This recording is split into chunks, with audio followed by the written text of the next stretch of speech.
how do you delay your dream? How do you keep setting fire to your dream and actually have it awaken you every single day? And that's one of the questions I've asked a lot of individuals, a lot of successful individuals.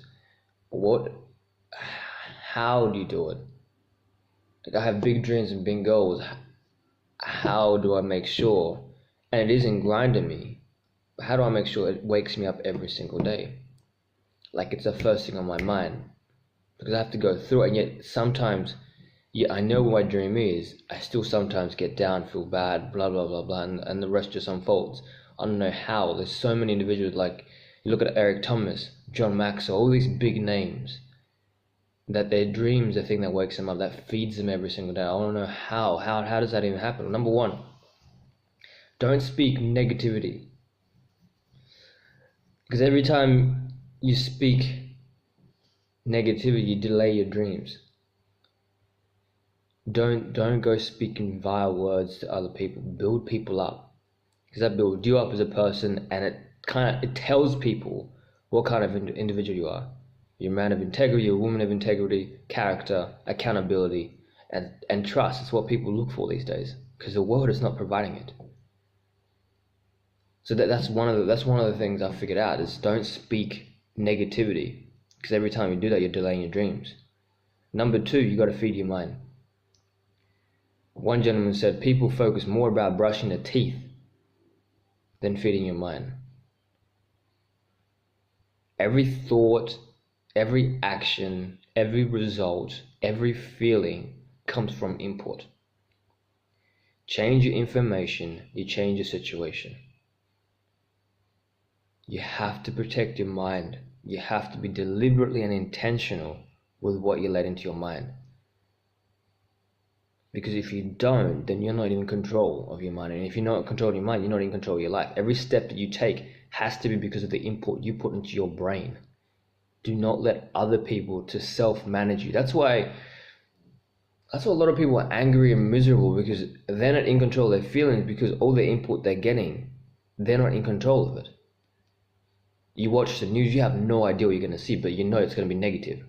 You read the newspaper, you're paying money, and you know it's going to be negative. You know the newspaper's got one objective, and that's circulation. They don't care about you. They don't care about your feelings. All they care about is profit. And by you indulging yourself in their rubbish, you're not feeding your mind anything that's positive. You're not uplifting yourself in any way if you just filter everything you read. Like if you want the news, then get an app that directly just gets you, if there is such thing as credible news. Because these days you have to work your ass off to get what's true. You have to protect your mind. You have to be intentional every single day with what you feed your mind with. Anything that comes into your brain is gonna define how you act, whether you believe it or not. Because at the end of the day, why are we where we are? I got asked that exact question by people. When I was growing, I was finding my mentors, and a simple question kept coming up: why are you where you are? I had no idea. I was young. I just did not know what to do. I did not know why was I where I was. And the simple answer was, the information you've chosen to take in has put you into a place, and that is the result of the information you've put into your brain. That is why in life, right now, is where you are. And if you want to see yourself 10 years different, if you apply the same information that you've been applying to where you are now, 10 years later, you'll be the exact same person. You have the exact same result, worse, because 10 years have passed and you have not grown whatsoever.